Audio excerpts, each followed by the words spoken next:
Now, I had to give a talk at a couple of workshops, one being the Rip and Biagioli event, and also an event last week about 30 years of technology studies. And that has made me change my opinion since I started discussing these issues with Jane. But it seemed to me that David Edge and I wrote a paper about STS, and in the 1990s, and we were calling for a broad church. STS is a broad church. And I think, of course, what you say may reflect something else. The fact that we felt the need to call for a broad church reflected the fact that there was something of a tension within our community between competing conceptions of STS and how it should go forward. And I think the competing conception was based around the idea that of the various disciplinary streams that had led into STS being constituted in the 70s and 80s, should we choose one of those, perhaps SSK or perhaps ANT, and build STS around that core intellectual project? Or was there another view of STS as a mongrel discipline, as an unfinished project with many constantly changing boundaries? Now, what I want to do is argue for the latter. And thinking about this, I was giving a talk where I looked at the work that Neil Pollock and I had been doing on enterprise systems, and actually a whole body of work that James and Stuart and Ian Graham and others have been doing over 20, 30 years. STS work looking at information communication technology, information infrastructures more broadly. And what struck me there was how plural the intellectual resources we drew upon were. And we drew a lot on, for example, organization studies, new institutional theory, but you know, Donald Mackenzie talked to us about sociology of markets, and suddenly we realized that there was something about how markets for IT products were put together, and how promises were being built around technologies. And there were kind of socially oriented people in the computer sciences, human-computer interaction specialists. So we'd actually drawn upon a huge array of intellectual traditions. Oddly enough, in recent years, the way innovation studies proper had evolved, in the sense of national systems of innovation as a core theoretical precept, that hadn't really made much contribution to that journey that we'd made. But the key thing was that it was a journey not done from one place, it was a journey done by combining many different strands, and they were, of course, we found a way of working with people with different perspectives, united by the exigencies of doing STS research, the exigencies of doing stuff, and that helped us overcome kind of some of the foundational epistemological differences, because we were primarily doing empirically oriented, critical, analytical, but empirically oriented. We were able to overcome those differences. There were contests about methodologies, and actually we moved towards a much more sophisticated mapping of what the STS methodologies might be over 20 or 30 years in the end. But then it's when we get down to these last points here, there were differences between these fields in terms of their politics, in terms of their vision of the world. There were differences in terms of the values they had. There were differences in what we called narrative bias. What was a good story in your disciplinary stream? And I remember Jan Webb in the 1980s, late 80s, talked about science collaboration. She talked about the sexiness of certain kinds of science to science cross-disciplinary collaboration. Some things were sexy and some things weren't. Well, what made some groups of social scientists sexy to work with and some groups of scientists sexy to work with was whether their narratives combined. So, for example, ethnographers of the workplace found common purpose with human-computer interaction specialists, both of whom felt that a better understanding and deep ethnographic understanding of the user would be a resource for better design. So that made that an interesting perspective, and we worked quite happily with those guys because we were interested in specificities of organizational setting, and actually we found social psychologists were boring because they only produced decontextualized accounts of the world. So there was something about different disciplines and their values and ideas about a good story. But then there's an issue about the claims that are being made to audiences.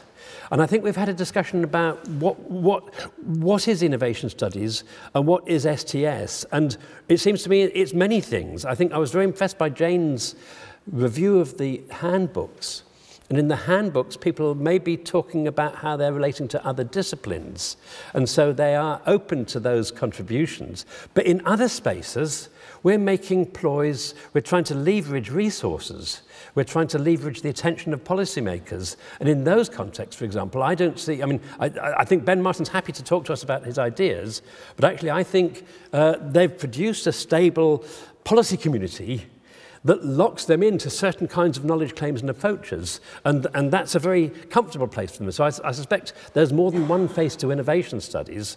And I think there's also more than one face to science and technology studies. And it seems to me we feel quite ambivalent. We do, on the one hand, we're turning to normativity. On the other hand, when we do get into those spaces, there's an ambivalence about what it is to become responsible for the use of your data.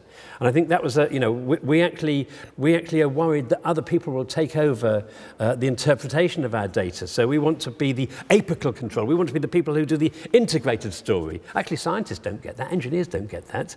They're happy to be a cog in the wheel. But we want to be in that overall control position. And that's because we feel ambivalent about being in those positions of power, and therefore we wish to retain control about those spaces. So there are issues about where we try to articulate these claims to relevance. Now, so that was just my reflections on the enterprise and information infrastructure work. But actually, when I thought about what we've been doing, we've been working with people in public health. We've been working with people in the Edinburgh College of Art. We've been sitting, Ian Graham and I and James were sitting in rooms with Siemens engineers talking about features of antenna designed for mobile phone that I didn't have the faintest idea what they're talking about. So we've had a lot, and then now we're working with the people from the Art College, and they're all about playful use of provocative new technologies, speaking kettles and cabbages and things like this. And most recently we've got some stuff to do work with intellectual property specialists on IP law. So actually, when I look at the ICT work, what really strikes me is the multiplicity of intellectual configurations we're involved in, we've done enormously well out of those collaborations, but those collaborations raise rather different issues because, for example, these people have a very different culture of technology and a very different view of what technology is than the STS view or the innovation studies view. I mean, we tend still, in our tacit model of technology, it's still a nuclear power station or a submarine or something that takes, it's a system. Yes?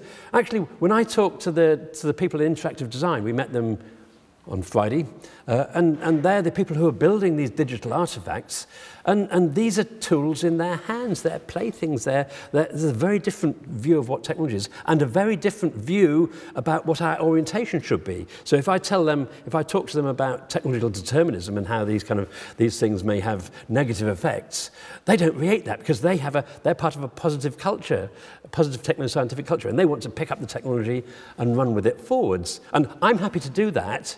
But that also involves for us dropping sometimes our foundational narrative. The foundational narrative of STS was in grappling with a technology that was obdurate and hard to change, the momentum, the entrenchment of technology. So there are very different kinds of commitments and orientation to technology that these other groups have brought for us. Now, what was I saying here? But it seems to me, actually, STS has grown enormously. Yeah? The STS community in Edinburgh has grown enormously. The STS community worldwide has grown enormously. How has it done so? One of the ways it's done is by making these multiple engagements and by having a very dynamic set of concepts that can be applied. And we tend to work with kind of rather simple concepts: actor network, relevant social group, promise, boundary objects. These are kind of conceptually in your face, but they can be applied to a whole range of settings. So we've done that quite well, and that's allowed us to colonize different players, and it's allowed us to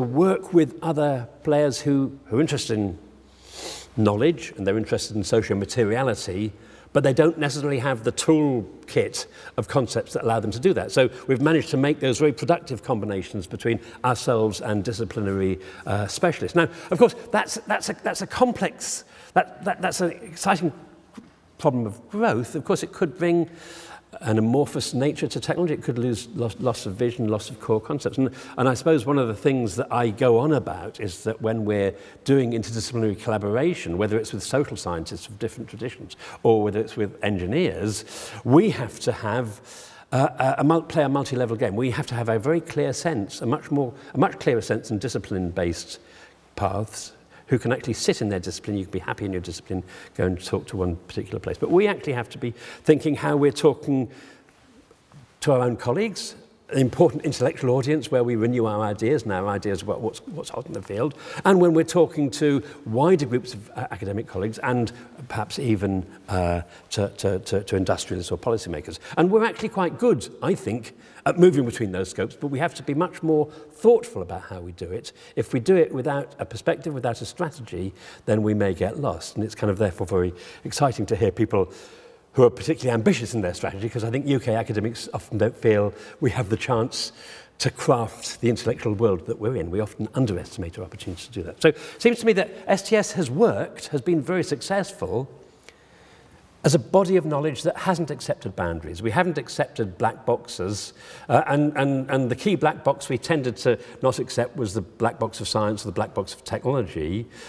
Often we tended to kind of black box what was out there in society, like the policy process or the user or indigenous peoples. And I think Johan's talk this morning has kind of asked us to reconsider and look at not the black box, but how it's part of a series of a nested array of social phenomena that we may want to embark with. So I think our success has been our ability to be mobile and transgressive. Of course, that involves a very high level of learning costs. Yeah, it's a problem that your knowledge is always provisional. It's a project that's always having to be worked and reworked. So it's not a lazy person's strategy. But I suppose I'll close by saying I think it's these are the features which have ungrown and underpinned the growth and the vibrancy of STS, and we've managed to attract whole loads of people from other disciplines who see knowledge and social materiality as core objects of their own inquiries, and we've had toolkits which have attracted them in. And I suppose I'm arguing that we should avoid a temptation to move back to a kind of narrow view of STS. And I know, Jane, when we were talking about bringing the 4S meeting here, I think it was you who said, STS is coming home, you know. Well, that's a kind of view of where it came from. It's a new foundational myth we were in the middle of writing. And we were, Stuart Russell and I were at Aston, which was also one of the places where STS started, and we were quite startled to see that other people saw it as having a single home, whereas STS, it seems to me, has many homes and has been strong by having many homes, and is also going to continue to have many spaces it operates with in the future, rather than that kind of rather Whiggish history that we might want to account here. So I think we should avoid becoming narrowly sociological. I think we have a mongrel field, and our success has been in developing a mongrel field. And I do think innovation studies has in the past had a comfortable space to live in, and that has encouraged many of its members not to seek that renewed relationship with STS. But I think now is a very exciting time, because we're seeing a fairly systematic set of calls that we should, from that community, that we should draw attention to and go along with. That's what I'll say. Thanks.